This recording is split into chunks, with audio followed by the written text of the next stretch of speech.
All right, let's get started for our afternoon session. Before we get started with the paper, I want to say two very quick things, which will take 2 very quick minutes. Number one, I want to thank, and I hope everyone will join me in thanking Mike Rappaport, who is really the driving force behind this conference and has been right from the beginning. So thank you very much.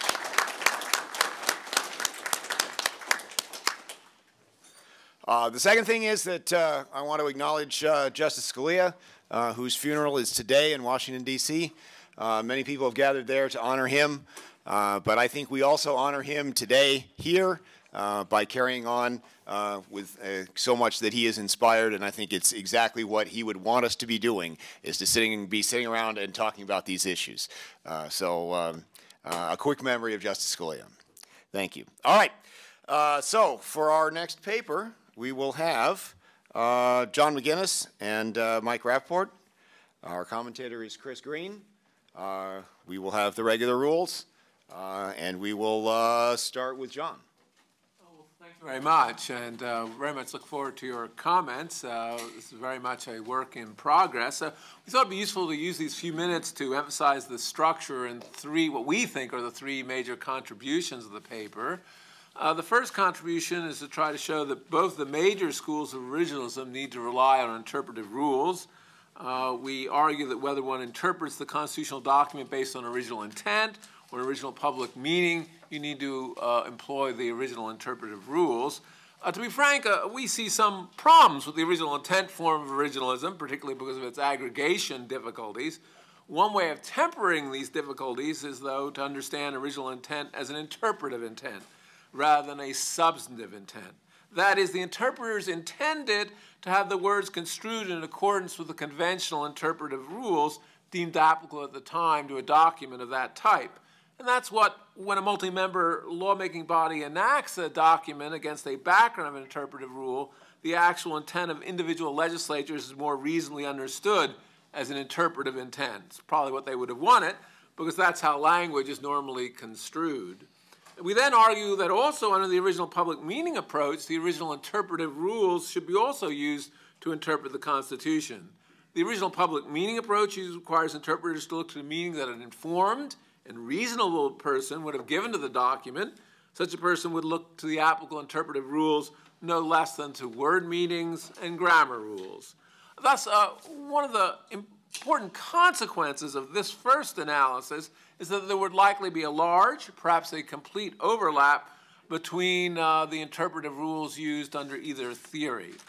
Now, we recognize that one of the main criticisms of the original methods approach is the objection that legal interpretive rules, unlike word meanings or grammar, don't contribute to the meaning of the Constitution. And so in our second contribution, we try to show that the Constitution is written in what we call the language of the law, a language that supplements and revises natural language.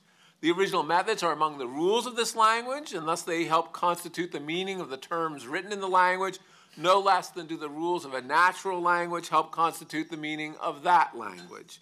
This really is, I think, a bit of a new idea, but one that has been hiding in plain sight. Even non-lawyers understand that lawyers have a distinctive idiom, which makes directives more precise and less ambiguous. Law schools are dedicated to teaching students to think like a lawyer, which in no small measure means speaking and writing like one. And we think there's overwhelming evidence that the Constitution is a legal document that is written in the language of the law. First, the Constitution declares itself to be law. Second, its frequent use of technical legal language and its reference to other categories of law support that self-declaration.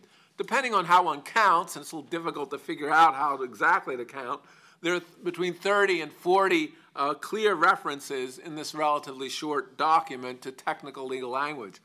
Third, the Constitution contains some important clauses, ranging from the Supremacy Clause to the 19th Amendment, that were written with a clear expectation that the document would be interpreted by legal interpretive rules. And finally, the early interpreters of the Constitution, legislatures as well as jurists, treated as written in the language of the law, frequently resorting to legal interpretive rules.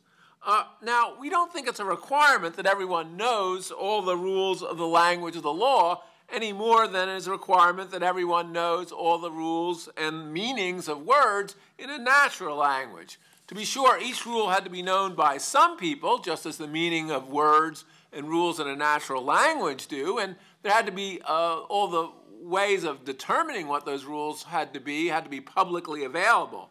But a complex language, particularly one that is technical, can convey meaning through all its terms and rules, even if no one person knows all of them.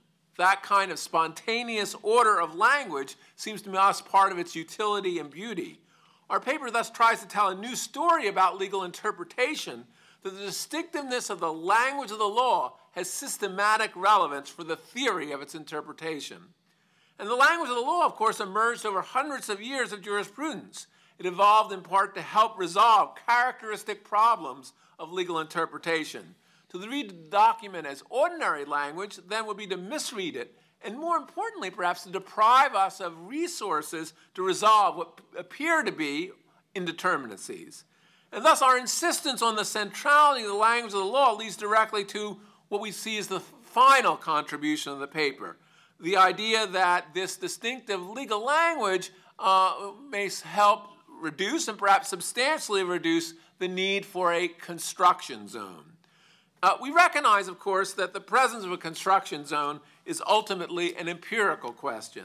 The question depends on two factors: the indeterminacy of the language of the document and the richness of the interpretive rules for coming to determinate conclusions. Our strategy in this paper is to show not only that we have rich interpretive rules, that's really the contribution to the language of the law discussion, but that the Constitution is likely to contain relatively few indeterminacies, and that we have strategies for reducing what might appear to be on their face indeterminacies. We begin with the case of ambiguity. Ambiguity generally involves a choice between two or perhaps a small number of possibilities. We argue that a rule that the interpreter should choose the better rule, what we call the 51-49 rule, should resolve such ambiguities. We think this is a logical default rule, 51-49, and indeed at the time of the framing, when jurists wanted to use a different rule for parsing evidence, as in a criminal trial where they used a rule beyond reasonable doubt, they made that peculiar rule clear, and that supports this default rule.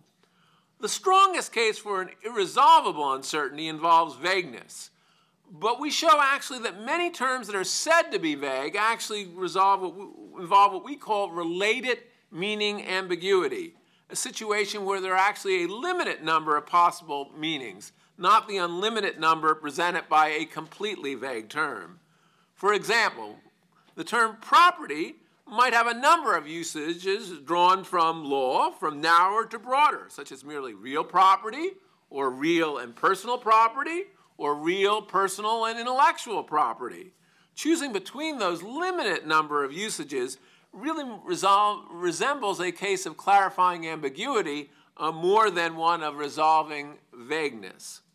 And indeed, in the paper, we look at some examples that have been proffered for vagueness, and we try to show that they really aren't vague, but can be resolved through the language of the law and through this analysis. One prominent example, the term executive power, turns out to be ambiguous rather than vague, and thus is resolvable by choosing the better interpretation. And therefore, at least in this paper, we're not confident that people have shown actual examples of indeterminacy, ones that can't be resolved by the language of the law.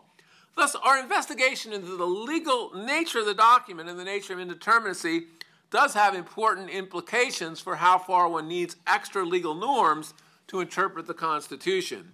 Even if one accepts the conceptual category of the construction zone, and we don't here argue against that as a conceptual matter, that doesn't mean that such cases exist, or if they exist, they confer a lot of significant discretion.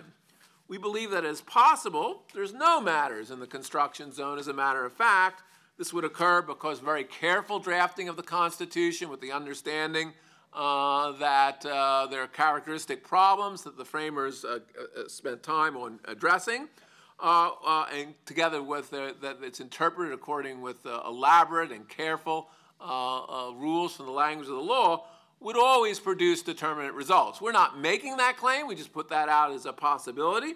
We think the second possibility is that there are some questions that fall within the construction zone, in particular matters that involve some substantial vagueness. But those questions are relatively rare, and they involve limited discretion, choices between different kinds of legal meanings. So let me try just to step back. Let's try to step back for a moment here to put our paper in a sort of larger perspective. Famously, in the 1980s, originalism took a turn from original intent to original public meaning.